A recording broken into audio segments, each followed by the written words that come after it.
Halo dear student Fisika Bangunan. Di video kali ini saya akan menjelaskan tropical climate.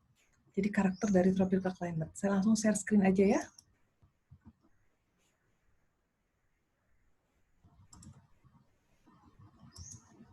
Share. Nah, langsung aja supaya kelihatan. Oke. Ini yang tadi. Oke. Kita akan bahas climate and tropical architecture. Jadi bagaimana arsitektur di iklim tropis lembab. Oke, ini agendanya. Ada terms of tropical architecture, climatic background, hot, dry, and warm humid tropical, tropical architecture versus vernacular, dan terakhir modern tropical architecture. Nah, warm humid tropical climate sendiri adalah karakternya adalah seperti ini, ya. Temperatur medium to high, solar radiasi 3-6 kW per meter persegi per hari. Terus sebentar. Terus kemudian high relative humidity. Kemudian ada orangnya, saya pindahin dulu. Low air movement. Terus kemudian curah hujan juga relatif tinggi. Ya, itu karakter umumnya. Nah, terus kemudian dalam negara kita, Indonesia, kita membagi beberapa wilayah karakter dari tropis itu sendiri. Yang pertama coastal, low region, itu masuk ke karakternya medium to high temperature. Coastal itu pesisir, tepi pantai. Jadi kota-kota yang pesisir tepi pantai, ya, seperti Surabaya, Semarang, Jakarta, itu termasuk ke coastal lowland region. Terus kemudian ke highland region. Highland regions ini masuk ke dataran tinggi. Misalnya di Malang, Bandung, temperaturnya tuh medium to low temperatur. Kemudian ke pegunungan, yaitu karakternya low temperatur. Kemudian ke savana, yang curah hujannya rendah. Nah, contohnya Dieng ini masuk ke dataran tinggi. Kalau savana mungkin daerah Nusa Tenggara Barat, Nusa Tenggara Timur, gitu ya. Terus kemudian karakter dari warm humid tropical climate itu sendiri medium to high temperatur, itu karakter umumnya. Jadi dari medium ke tinggi. Terus solar radiasinya tinggi, humidity-nya juga tinggi, sedangkan anginnya rendah, dan curah hujannya medium to heavy atau ke berat, ya. Kenapa ini bolak-balik saya bilang? Ini karena karakter ini adalah yang mempengaruhi nanti ke desain arsitektur. Makanya kalian harus paham dengan term of hot humid climate. Ya. Terus kemudian ini kita coba explore satu-satu. Nah, ini lokasi coastal and lowland region. Ya. Altitude below 200 meter. Ada yang tahu nggak apa nih altitude? Altitude adalah ketinggian dari muka laut, gitu ya. Jadi lokasinya itu rata-rata di atas muka laut itu 200 meter. Nah, ini beberapa kota-kota yang berada di coastal, ya. Jadi temperaturnya sekitar seperti ini, terus kemudian radiasi matahari tinggi, terus relative humidity juga tinggi, terus juga kecepatan angin rendah, terus curah hujan juga tinggi. Nah, ini contoh-contoh kota-kota yang ada di pesisir atau coastal and lowland region. Berikutnya, di Indonesian Climate Highland Region, nah kota-kota yang terletak di dataran tinggi. Contohnya Bukit Tinggi, Malang, Bandung, terus dia ketinggian di antara 200 sampai 700 meter.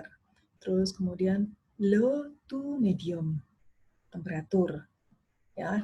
Jadi rata-rata di sana temperaturnya enak, sejuk gitu. Kalau kita bilang kan enak ya jalan-jalan ke Bandung gitu, karena temperaturnya nyaman. Tapi dia tetap radiasi tinggi, relative humidity tinggi atau kelembapan, terus kemudian kecepatan anginnya rendah, curah hujan juga hampir sama, medium ke heavy. Berikutnya ini di dataran tinggi atau pegunungan. Jadi di atas 700 meter, ya. Karakternya temperaturnya rendah. Terus tapi solar radiasinya masih medium to high solar radiation. Humidity tetap tinggi, terus air movement-nya atau kecepatan anginnya rendah, curah hujan juga tinggi. Ini contohnya di Dieng, ya. Terus kemudian ini di karakter yang berbeda lagi di Savannah region. Altitude-nya bervariasi, tergantung di mana dia berada.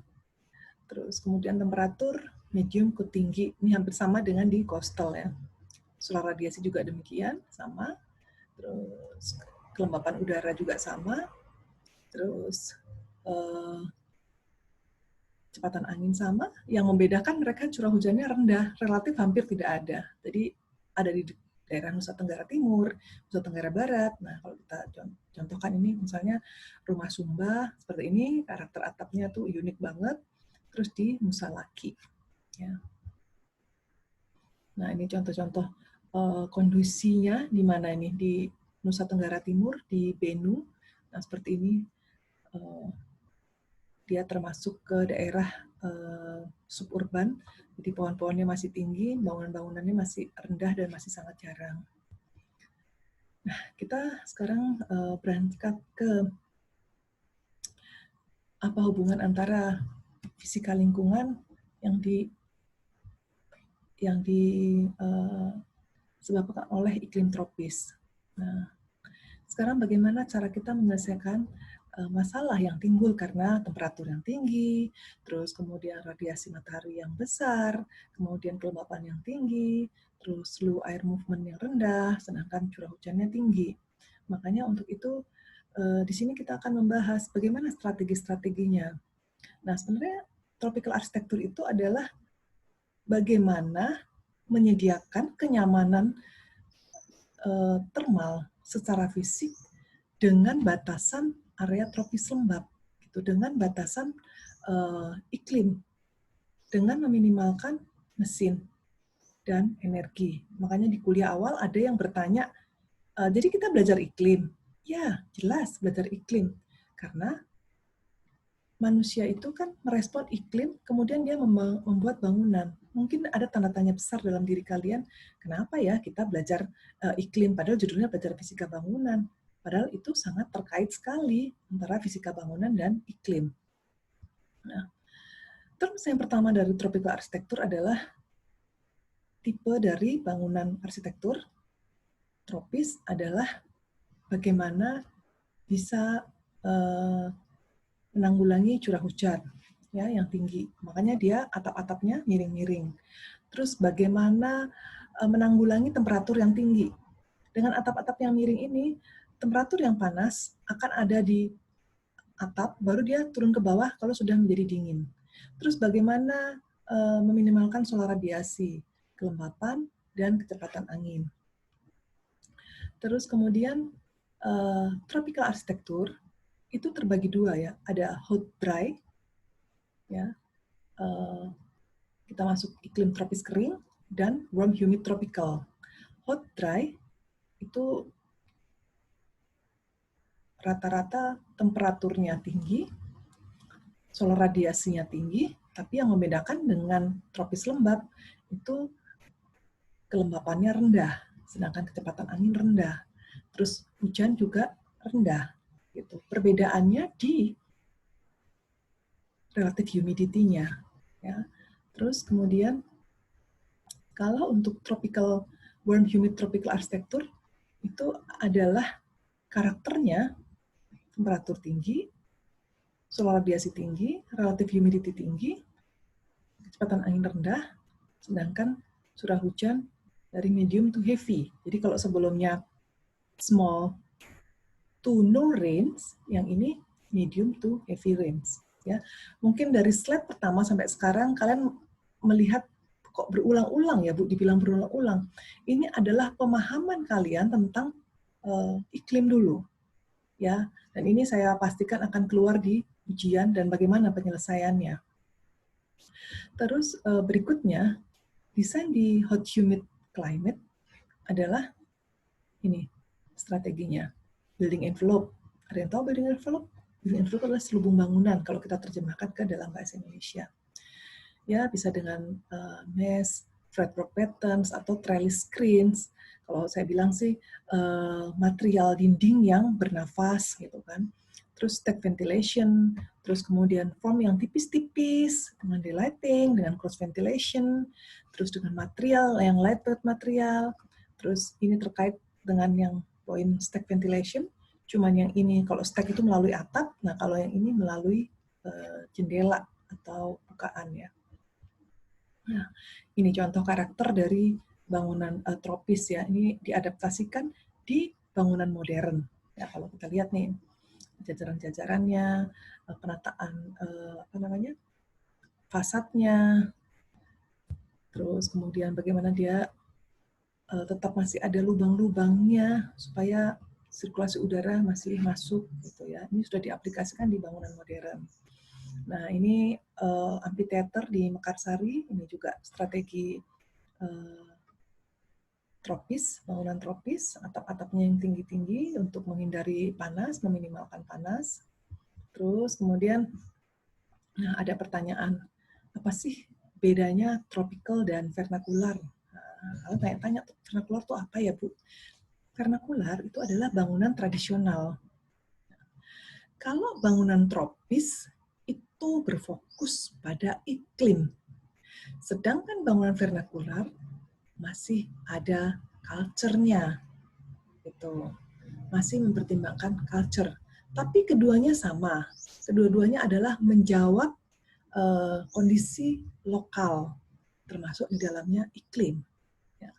Terus kemudian berikutnya ini aplikasi di modern. Ya, ada dua bangunan, Wijaya Building, ya, terus sama Esplanade di Singapura. Kalau kalian pernah ke Singapura, pasti tahu nih bangunan Esplanade. Ya.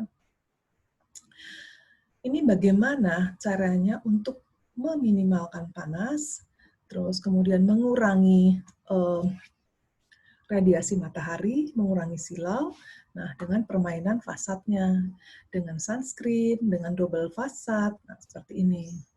Dan ini aplikasi dengan teknologi dan material-material yang baru. Nah berikutnya ini bangunan vernakular yang tadi saya bilang, apa bedanya vernakular dengan tropis? Bangunan vernakular merespon ada budayanya gitu ya. Kalau kita perhatikan seperti yang kita bilang tadi, ada material ringan, lightweight, atau kita bilang juga material yang bernafas, ada ventilasi, dapat dimasukkan dengan cara memperluas jendela dan memberikan pembayangan pada jendela, terus bentuk denah tipis memanjang ke arah timur dan barat, dapat memperbesar pencahayaan alami dan masuk mengurangi daerah gelap. Bentuk denah yang tipis memanjang ke arah timur dapat mengurangi perolehan dari radiasi matahari. Ya. Nah, ini contoh kok di bangunan tinggi, ya, yang ideal, yang paling ideal untuk bangunan tropis lembab adalah yang tengah. Ya, kalau kita lihat bangunan yang ini tebal, ini dengan asumsi sama ya. Ini gambarnya aja agak distorsi ya. Unscale ya. Jadi nggak bisa dilihat dari skalanya. Misalnya ini 100. Yang terjadi pada layer pertama itu 50% full daylight. 33% parsial dan 16% no daylight. Tapi kalau yang seperti ini 60 kali 166 ya 59% full daylighting. Terus partial daylighting dan sama sekali 0% tuh no daylighting. Nah, kalau dengan atrium 100%, atrium itu artinya atap yang terbuka ya. 100% dari samping dapat, dari atas dapat gitu. Nah, kemudian strategi lainnya adalah dengan seperti ini. Ada 1, 2, 3, 4, 5 ya dengan dinding. Terus kita perhatikan simulasinya. Nah, dengan begini, bentukan seperti ini, jadi semakin ke atas semakin besar, itu semakin mengurangi panas dalam ruangan. Terus kemudian seperti ini strateginya dengan bukaan. Terus strategi berikutnya dengan tanaman. Nah, terus ini dengan cross ventilation. Nah, ini contoh lain dari sini ya, adaptasi dari bangunan yang di sini. Yang poin 2, kita lihat di poin yang sebelah sini. Ya, ini Concourse Building Singapura dengan inclined dan oriented skin. Ya, semakin ke atas semakin besar gitu ya. Artinya strateginya dibuat bukannya agak miring, agak ke bawah sehingga bisa meminimalkan panas. Kemudian, oke. Kayaknya udah selesai, saya end share, saya stop share dulu. Sekian video kali ini, semoga kalian bisa mengambil sarinya dan kemudian kita akan berdiskusi pada saat perkuliahan nanti. Terima kasih.